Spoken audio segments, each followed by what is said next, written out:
yes li fi gars yi wax bëri na trop. man li ma bëggoon njëkk a wax d'abord mooy damay traduire le mot maase en wolof maase mooy dàmp parce que dàmp quand même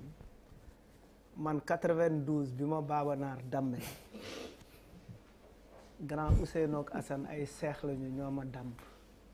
te dàmp sax dans notre culture taamu nañ ci ay seex ñu lay dàmp boobu Abdoul maa ngi dammee terrain Ndiarème en face église bi Abdoul ak Amad Gaye ak grand Badou yàlla na ko yàlla yërëm ñoo ma yóbbu ci kër ñoom Ousseynou ak Assane kër tànk bi kër yaa mari kanko football ma duut grand Baaba Naar mu damm ma mais ñoom Abdoul comprendre ñu woon ni affaire bi damm la ñu yóbbu ma ci Assane ak Ousseynou bi ñu xoolee xam ne dama damm ci laa dem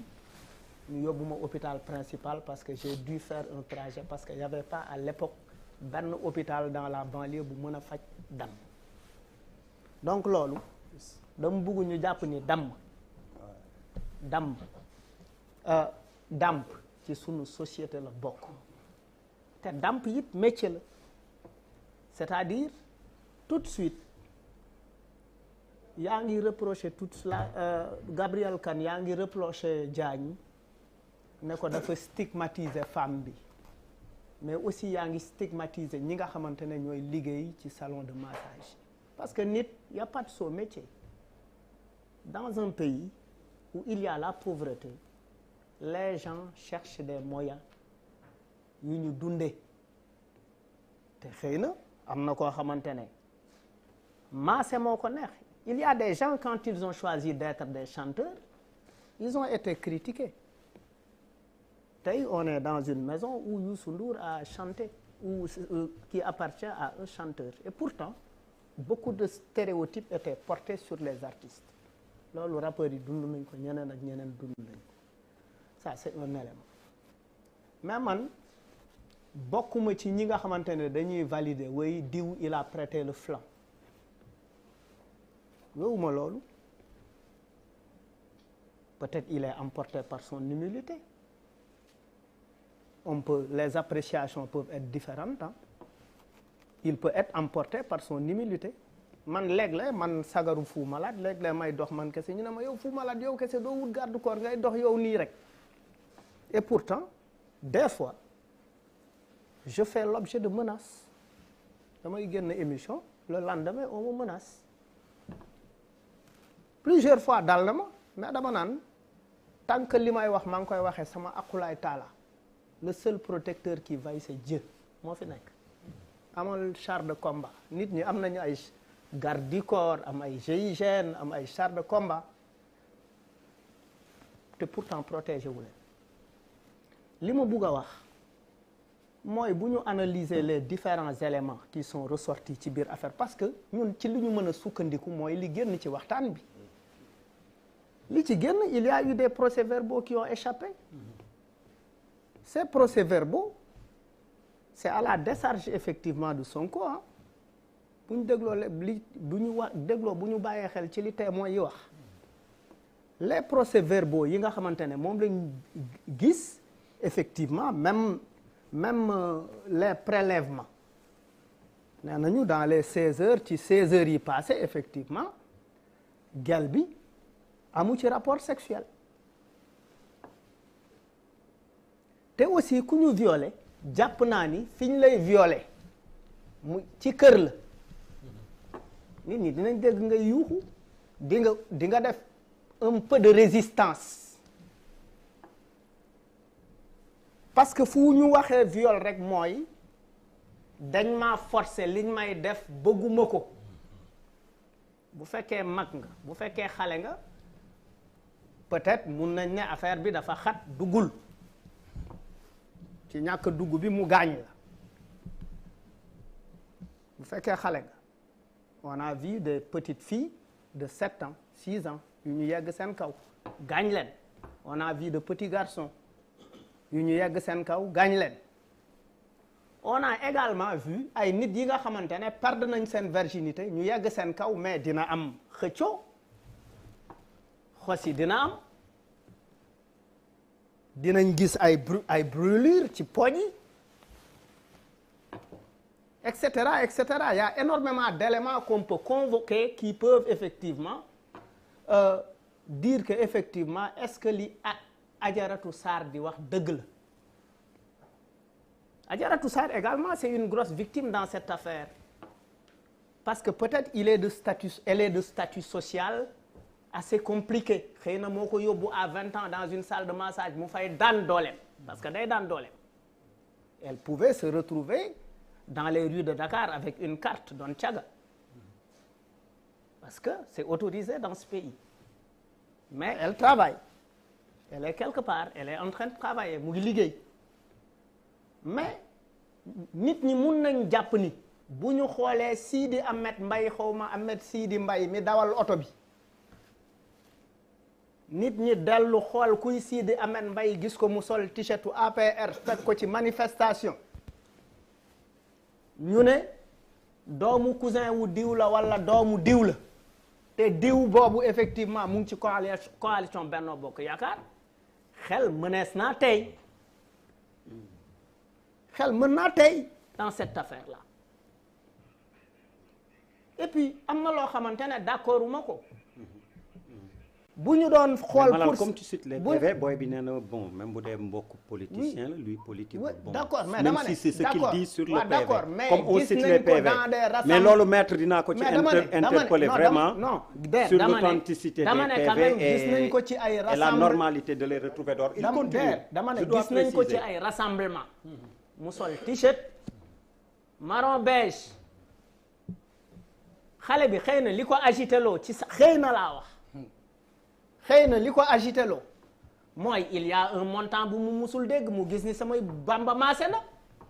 buntu tekki ubbeeku na alhamdulilah ku am 20 ans conséquences yi mu mën a ni mu mën a appréhender benn affaire ba xalaat ci conséquences yi ku am 50 ans ku nit bu am expérience du ko xëy na bu doon ku am 50 ans la ñuy jouer le rôle boobu waxuma ni je parle toujours au conditionnel bu doon ko am 50 ans lañ koy defloo ko am expérience xëy na du demee noonu mais dans tout crime boo gis amul benn crime bu parfait nit dem na di dajji kër bàyyi fa carte d'identité seq na ak nit dem na doxaani ñibbi si këram foog na jabaram jàpp ko ñëw jabaram tegal ko reer mu summee ko fekk slip bi ni mu ko solee dafa dëpp slip bi wala sax ñibbi sa string gel bi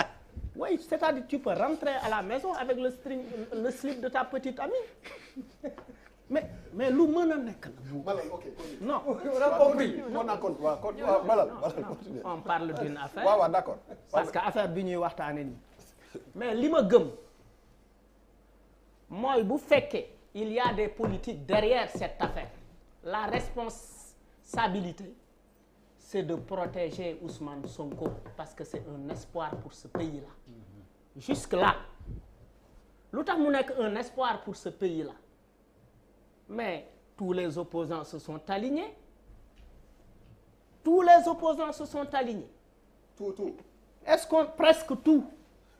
ceux qui s'opposent ñu leen di ceux qui sont ñi gën a ak ki en fait man opposant dafa am opposant actif ak opposant passif si vous me permettez ça le seul opposant actif dans ce pays jàpp naa ni moom la parce que régulièrement il fait des sorties régulièrement effectivement il crée des problèmes à ce pouvoir-là mais kooku dans un pays on a besoin de démocratie dans un pays moderne dans un pays comme le Sénégal dañ ko soxla parce que dañu am ay acquis te acquis yooyu nit ñi tàmbale ko xeex depuis le parti unique c'est-à-dire on a l'impression qu'on va vers le parti unique c'est-à-dire on risque d'aller aux élections sans opposants on risque peut-être ci loolu la ñu bëgg a dugal moo tax nag ndaw ñi war a yeewuwaat parce que chaque génération dans une relative opacité elle découvre sa mission elle choisit de l'accomplir ou de la trahir loolu nag lu ñu war a taxaw la parce que démocratie moo baax ci suñuy ëllëgu doom man je ne souhaite pas que ma petite Véronique, ma petite Koumba, mon petit Ismaïla et ma petite Habibi juddu dimanche bii laa ko doon tudd bëgguma bàyyi leen héritage u un Sénégal boo xamante ne effectivement démocratie dafa dellu ginnaaw. Dans cette affaire li ñu ngi seetaan ay affaires yoo et puis dafa am beneen affaire c'est-à-dire depuis presque 9 ans le courage des Sénégalais est confisqué. On est dans la confiscation du courage des Sénégalais. La confiscation de ce courage mooy doo leen marche doo leen def lii ku yëngu ñu tëj et cetera et puis tout porte à croire qu'on s'acharne sur une personne. Moi je ne suis pas un militant de Sonko. J'ai pas besoin même de le dire. Des fois je suis même laminé par les gars de Sonko par les patriotes sur internet. OK. Des fois je suis laminé par ces gens-là. Parce que effectivement bi sama xel leerul ci affaire u 94 milliards yi j'ai donné mon point de vue et puis j'ai pris mes responsabilités. Mais sur cette affaire je pense que terminer. Et puis pour terminer même bu fekkee dem na fa en gentleman parce que en fait am nañu ay loxo jigéen di yëngal am nañu loxo jigéen yëngalul de man boo may coxotaan may daan man ku ma coxotaan ma daan déet non am na ñoo xamante ne mën nga leen coxotaan fii ba suba am na ñi nga xamante ne pose ongle daane lu leen laal seen catuwen daane lu leen non mais non parce que écoute quand même on parle de salle de massage te ni ñu waxee salle de massage yi mooy que ces salles de massage ne sont pas que des salles de massage. Oui. Parce que loolu ngeen waxul ci biir wax ji dañ ne salle de massage yi salle de massage plus la salle de massage plus mooy c'est comme quand tu vas dans un restaurant tu commandes ton yaasa ak sa benn Fanta après serveuse bi ne la est-ce que tu veux est-ce que bëgg nga nu mu tuddati sax mooy boo añee ba pare naan sa boisson ba pare liñ la ciy tegal dessert bi mën naa doon banane mën naa doon chocolat mën naa doon tiramisu par exemple pour ñu bëgg tiramisu par exemple c'est-à-dire pour man même bu fekkee dans cette histoire waa ji dem na même bu fekkee seq na ak ndaw si dara fekk du ay affaire de viol ak et cetera il doit être ñi ci am après ñi ci njëkk a am jugement c'est d'abord ces femmes ñoo ci am yoon ñoo ci am droit ñeneen ñi ci war a wax leneen ñi ci war a wax mooy xëy na comme que jullit la keroog yowmal xiyam parce que xëy na c'est de la fornication.